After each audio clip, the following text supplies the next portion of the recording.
it's very, very important that athletes understand that the sooner we can get some protein in their bloodstream right after hard workouts, the better, rather than wandering around for 2 or 3 hours unfed and unhydrated, because that whole time that muscle's not fixing itself.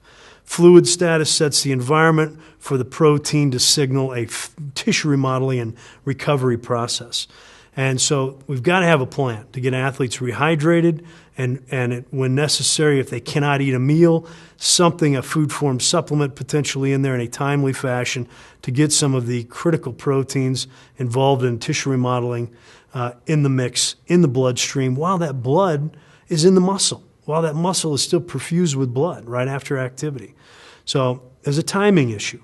And it's not a bad idea to get the athletes to think at this point in their careers that there's some value in cooling down also.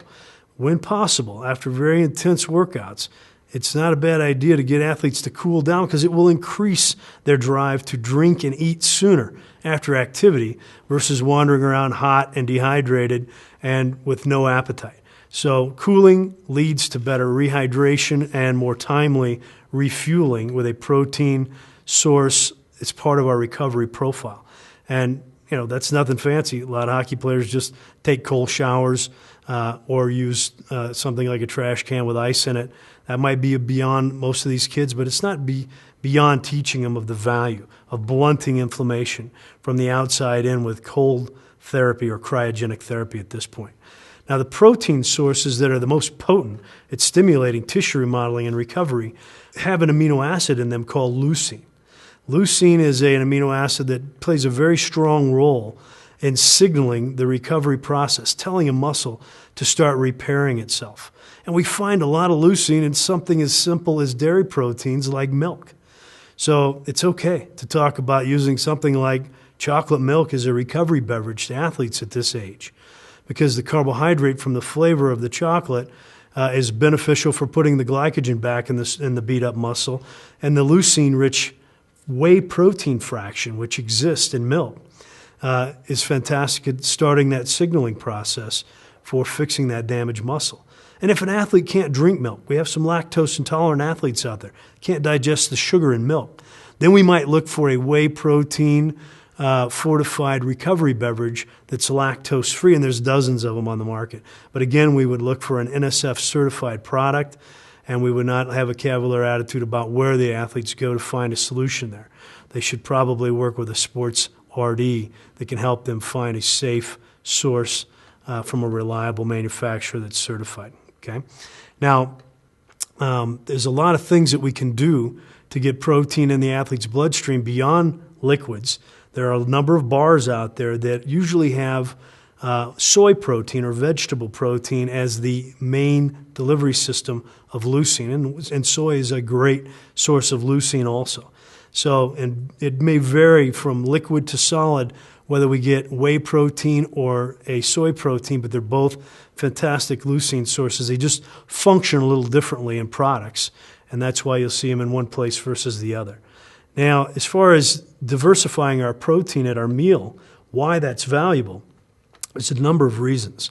First of all, we need the iron in red meat, especially our female athletes. They're at the age right now where they're going into biochemical maturity, the onset of menarche, and it's probably the first time in their life where maybe they could have compromised iron status, more so than our male athletes. So, females that don't use lean red meats for adequate iron intake, this is a vulnerable time for them where they could become anemic, and that would set a stage for symptoms like you might see in mono, extreme fatigue and lethargy. It's real easy to spot.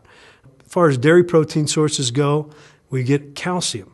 And the calcium plays a very, very critical role in muscle contraction, but it's also key for the integrity of our bone to be resilient to fracture, and that's very important. And the vegan protein sources, whether it's soy or beans, legumes of any type, are great for cardiovascular health. They tend to help us keep our blood platelets from being too viscous, too vulnerable to create a clot. And anybody that gets a blood clot might be out of activity for 6 months while they're on blood thinners. And it's just a horribly unhealthy status to have of your blood, to have a hyperclotting and very sticky platelet status. So vegan proteins are super valuable, but our male athletes are not real good vegan protein eaters. They don't even value or recognize that there's protein in vegan sources. So you got to do some coaching here to improve their awareness and create some value on diversifying between animal, dairy, and vegetable sources of protein. And another benefit that you'll get by doing that is that some of these protein sources digest in the first hour. Some of them digest hour 3 or 4, and some in between. Diversifying proteins gives us a continuous amino acid yield, hopefully of leucine-rich sources, so that muscle is always getting a good signal for tissue remodeling. Even though that first hour is the most important, there's a lot of remodeling going on that goes on still over the entire days that follow workouts. So the quality of our protein intake, the area under the curve for leucine yield from one meal to the next is critical, okay? If you take a look at the third step down here, you'll see in the bottom left-hand side there's lean sources of protein. Those are the ones that we want to have our athletes be aware of using on their off days when we're not training. They just don't need the fat calories that come as we progress over to the medium and the high-fat sources of protein.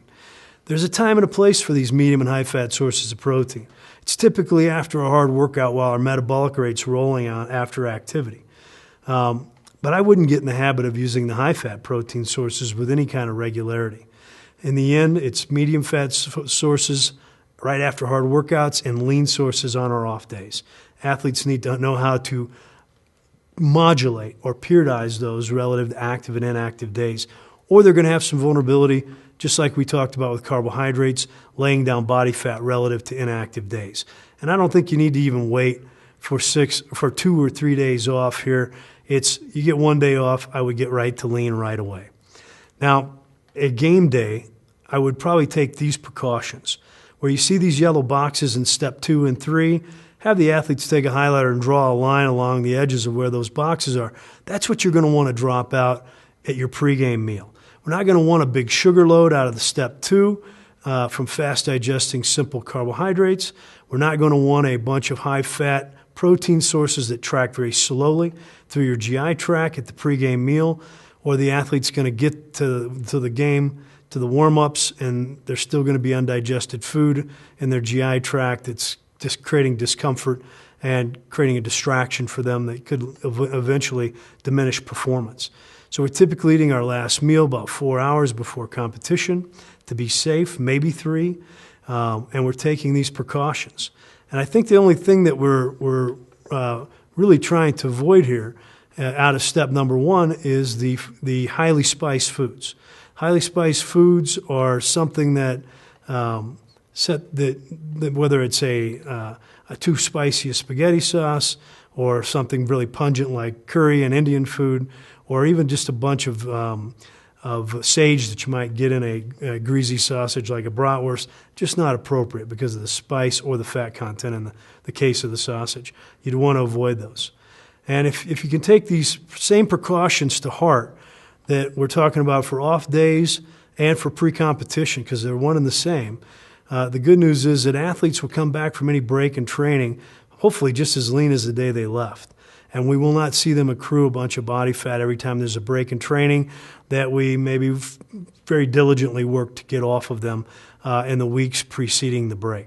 And that's where you really can tell when an athlete's got their act together, when they can leave and come back in just as good or better shape after breaks, where they haven't let their diet and lifestyle become a very negative factor. Now, a simple thing that's probably worth teaching at this age is, what is lean? When you see half as many fat grams as you do protein grams on the label, that's lean. When you see about the same number of fat grams as you do protein grams on the label, that's a medium fat there in the middle. And when you see more fat grams on the label than you do protein grams, that's typically the kind of protein sources we see at fast food settings, very high in fat. And that is why fast food is also a big problem, very calorie-dense stuff. So on the label you see there on the screen right now, you see half as many fat grams as protein grams. What is the answer? Put that to the athletes, see if they can sort that out. Certainly they should understand that things like seafood and shellfish are very lean until they are what? Fried, typical of fast food industry. If we pull the skin off of our poultry, are we gaining or losing fat? Typically we're losing. That's where the fat is under the skin. When we're grilling, are we gaining or losing fat? Hopefully they're not grilling at too high a temperature, but they are losing fat. Are all red meat cuts high in fat? Not necessarily. Some are just as lean as skinless poultry, but obviously some are very heavily marbled and close to the bone, and we see a lot more fat in some cuts. Just like we see a little more fat around the egg yolk versus the white. We might coach athletes up to use more egg whites on their off days if they're in a situation where they need to watch their calories very diligently. And as far as deli meats, they're pretty lean unless they're the encased meats, like that bratwurst, hot dog, sausage. They're trimming a lot of fat off of one source and grinding it up and putting it back in another. White cheese is a little leaner than yellow cheese. Not a bad idea on inactive days to stick with that. Look, ice cream is not a great protein source and loaded with butterfat and sugar. So what day are we going to have it? Active days, right after hard workouts. We're not anti-dessert. The reality is you just got to be smart about when you plug it in. And a protein snack before bed's not a bad idea.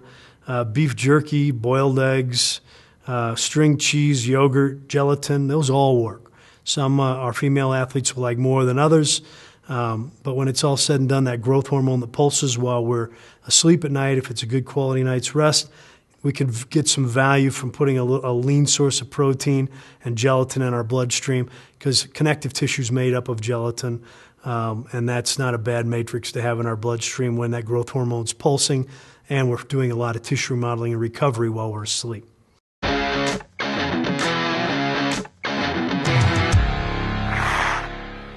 So less downtime if you know what you're doing with the foods here in the first step. More energy if you know what you're doing with the foods in the second step. Faster recovery if you know what you're doing with the foods in the third step. It's really all about using the power of food to outwork the competition. If you can help make athletes at this age more cognizant of the power of quality rest and quality food and creating enough value behind food that they'll put it over dietary supplements, you've done a very big service. Because right now, at this age, the parents are preaching and the kids aren't listening. Well, I don't think you can undervalue the impact that you could potentially have as a coach on getting these young athletes to value sleep and nutrition, the impact that it's going to have on their mental and physical performance, but also the realization that one healthy meal right before a big game isn't going to make up for doing it wrong all week. You've really got to instill routine and consistency into this narrative, and you've got to engage the athlete and the parents, which you'll do great. That completes the video portion of this segment. Now let's move on to either your test or additional resources to reinforce and support what